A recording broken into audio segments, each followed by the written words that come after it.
mimi nina machache sana. Jambo la kwanza ni kuwapongeza kwa kuamua kujiajiri. Mnaendesha maisha yenu, watoto wanaenda shule, wanakula, wanavaa, lakini pia na kuwasaidia wazazi na wale wengine wanaotutegemea kwa sababu ya kazi hii mnayoifanya. Naomba nitumie nafasi hii kwa niaba ya serikali kuwapongeza sana.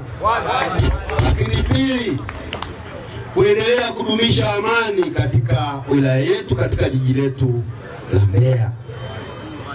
Kwa muda mrefu ambao nimekuja hapa zaidi ya mwaka sasa, pamoja na changamoto ndogo ndogo, lakini bado jiji letu limeendelea kuwa na amani.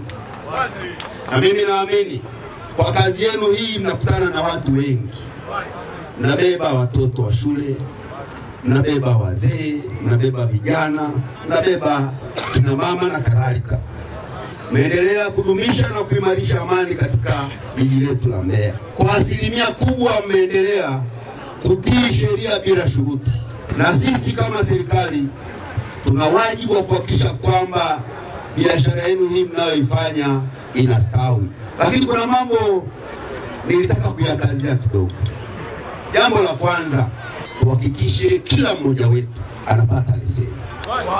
Kama tuliweza kuzungumza na watu wa VETA kwamba vijana wetu hawa wapate mafunzo ya muda mfupi kwa shilingi 50,000, bado na waahidi kama mkuu wenu wa wilaya, mkuu wa serikali, tuna uwezo wa kuzungumza nao tutoke pale tulipo sasa 50,000, ikiwezekana tushuke mpaka shilingi 40,000. Tuendelee kukata bima kila mmoja wetu kwa ajili ya usalama wa maisha yetu. Tatu, tuendelee kuzingatia na kufuata sheria za barabarani. Ni pamoja na kuangalia taa zetu zinazotuongoza, ni pamoja na kuangalia yale maeneo ambayo sheria inawaruhusu watu wapite kwa miguu, tuwaruhusu watu wapite kwa miguu. Ni pamoja na kutobeba watu wengi kwenye chombo kimoja cha usafiri.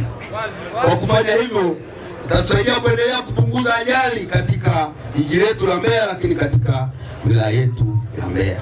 Na mimi naziona fursa nyingi sana katika jiji letu la Mbeya. Wapo vijana wenzangu ambao sasa wanakopa pikipiki kwa mkataba wanalipa zaidi ya milioni 5.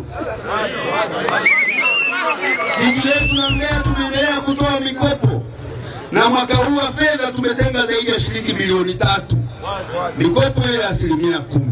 Pikipiki hizi za milioni 2,500,000, pikipiki 100 ni milioni 250.